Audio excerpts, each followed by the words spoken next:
በአቶ ጌታቸው ረዳና በጠቅላይ ሚኒስትር አብይ መሃል ንፋስ ገብቷል የተባለውን እነግራቸዋለን። በኤርትራ ተቃውሞ ተነሳ። የኤርትራ ጦር ሰራዊት ሱዳንን ለቆ እየወጣ መሆኑን ታወቀ።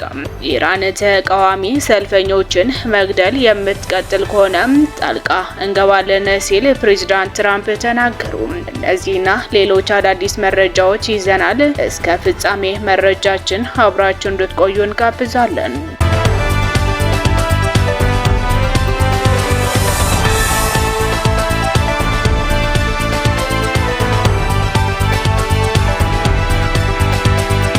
በጌታቸው ረዳና በጠቅላይ ሚኒስትር አብይ መሃል ንፋስ ገብቷል እነግራቸዋለን። ከሰሞኑ በጠቅላይ ሚኒስትር አብይ አህመድና ጌታቸው መሃል መቃቃር መፈጠሩን የሚገልጹ መረጃዎች በስፋት ሲናፈሱ ቆይቷል። በአልጀዚራው ቃለ ምልልስ የተነሳ ከጠቅላይ ሚኒስትር ጋር ተቃቅረዋል ሲባል የነበሩ አቶ ጌታቸው ረዳም በዛሬው ዕለት ጠቅላይ ሚኒስትሩን በአዲስ አበባ ዩኒቨርሲቲ ባቀረቡት ጥናታዊ ጽሑፍ ላይ ተገኝተዋል። አቶ ጌታቸው በዚህ መድረክ ላይ መገኘታቸው ከጠቅላይ ሚኒስትሩ ጋር ያላቸውን ግንኙነት ሻክሯል የሚለው መረጃ ሐሰተኛ መሆኑን እንደሚያመላክት ተናግረዋል።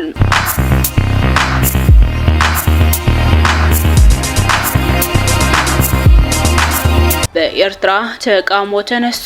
ሻዕቢያ ተቃውሞውን ለማፈን እየሞከረ ነው ተብሏል። በኤርትራ ጋሽ ባርካ ክልል በሚገኘው ሎጎ አንሴቤ ራና ኩዶ መንደር ያፌት የማነ የተባለ ታዳጊ ግድያን ተከትሎ ተቃውሞ ያሰሙ የመንደር ነዋሪዎች በአጠቃላይ መታሰራቸው ቢቢሲ ያነጋገራቸው የቤተሰብ አባላት ተናገሩ።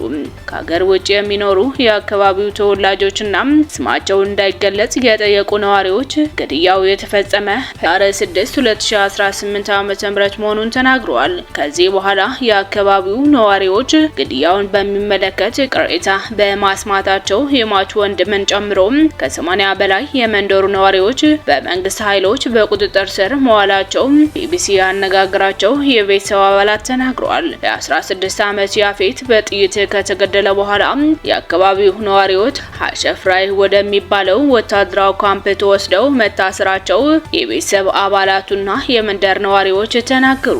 ሟች ያፌትና ጓደኞቹ በአካባቢው ከሰል በማክሰልና በመሸጥ ገቢ ያገኙ እንደነበር የተናገሩት የአካባቢው ነዋሪዎች ግድያው ከመፈጸሙ በፊት ከሰል ለመሸጥ ወደ ህንብርት ሲሄድ ከተያዘ በኋላ በወታደሮቹ እንደተገደለ ተገልጿል። የያፌት አባት የማነ ገብረ ማርያም በእስር ላይ በመሆናቸው ልጃቸው ቤተሰቡና ራሱን ለመደገፍ ዛፍ ቆርጦ ከሰል ማክሰል ላይ ተሰማርቷል። በፈረንሳይ የሚኖረው የአካባቢው ተወላጅ ሆኖ አዛሪያ ለቢቢሲ ትግርኛ እንደተናገረው ያፌት ቤተሰቡንና ራሱ ለመደገፍ የሚሰራ ጠንካራ ወጣት ነበር ብለዋል።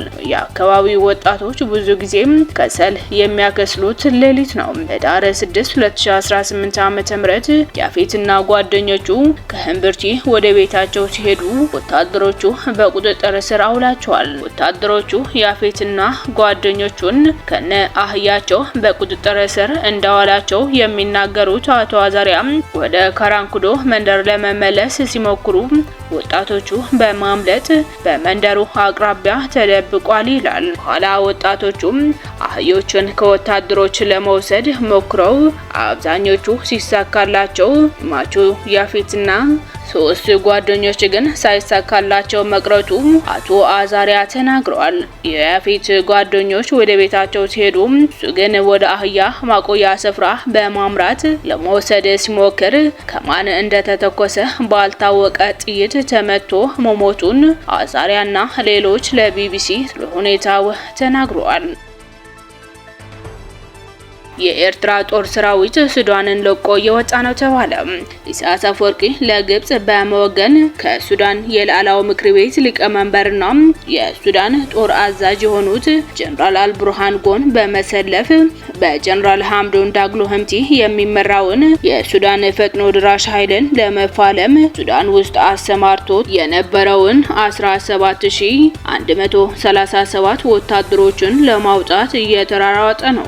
የሱዳን ጦር ሰራዊት ከፍተኛ አመራሮች የኤርትራ ጦር ከሱዳን ለቆ የሚወጣ ከሆነ የጦር መሳሪያ ይዞ እንዲወጣ በፍጹም በመፍቀድ የለብንም በማለት በያዙት አቋም የተነሳ በሱዳን ጦር ሰራዊትና በኤርትራ ወታደሮች መካከል ከፍተኛ ውጥረት የነገሰ ሲሆን እስካሁን በቁጥር 371 የሚሆን የኤርትራን ጦር ሰራዊት አባላት ከውጊያ ግንባር ለቀው በመውጣት ከሰላ ከተማ መግባታቸው የመረጃ ምንጮቻችን ገልጸውልናል። የአሜሪካ መንግስት ጀነራል አልቡርሃንን የተኩስ አቋም ስምምነት ለመፈረም ፍላጎት የለውም በማለት ወቀሳ መሰንዘሩ የሚታወስ ነው። አዲ ሃሎ በከፍተኛ ውጥረት እየታመሰ ነው። አስመራ ከተማ ከፍተኛ ውጥረት ነግሷል።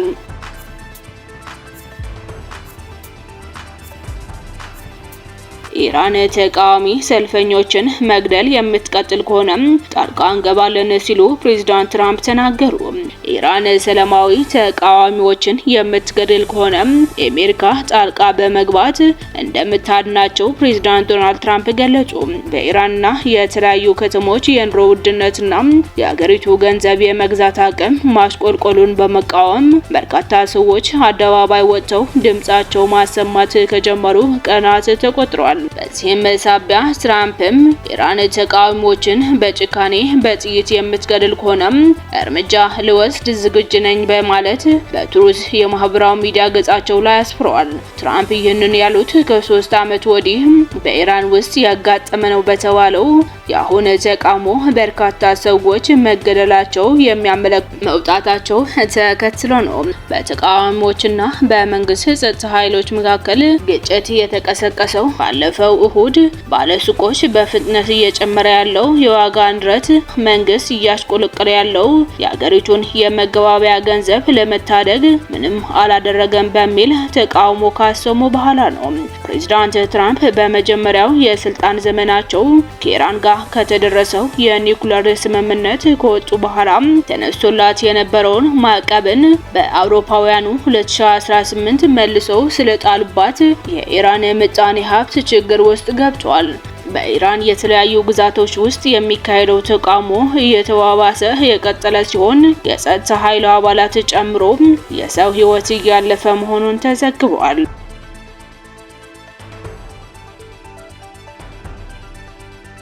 በጋምቢያ የባህር ዳርቻ የስደተኞች ጀልባ ሰጥማ 7 ሲሞቱ በርካቶች መጥፋታቸው ተነገረ።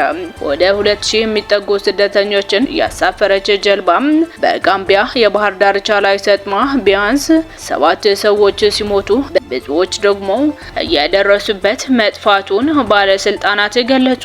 ጀልባዋ ረቡዕ እኩለ ሌሊት በጅግናክ መንደር አቅራቢያ ተገልብጣ በኋላ ላይ በአሸዋ ክምችት ላይ ተተክላ ተገኝታለች። እስካሁን 96 ሰዎች መታደግ የተቻለ ሲሆን ሌሎቹ ለማግኘት ፍለጋው ቀጥሏል። ጀልባው ወደ ስፔን ካናሪ ደሴቶች እያመራች ነበር። ወደ አውሮፓ ለመድረስ በአትላንቲክ ውቅያኖስ ላይ የሚደረገውን አደገኛ ጉዞ በአፍሪካ ስደተኞች ላይ የተለመደ ሆኗል። የተከበራችሁ የይሃ ሚዲያ ኔትወርክ ተከታታዮች ለዛሬ ያዝናቸው መረጃዎች እነዚህ የተከታተላችሁትን ይመስል ነበር። ስለተከታተላችሁን እናመሰግናለን። ሰላም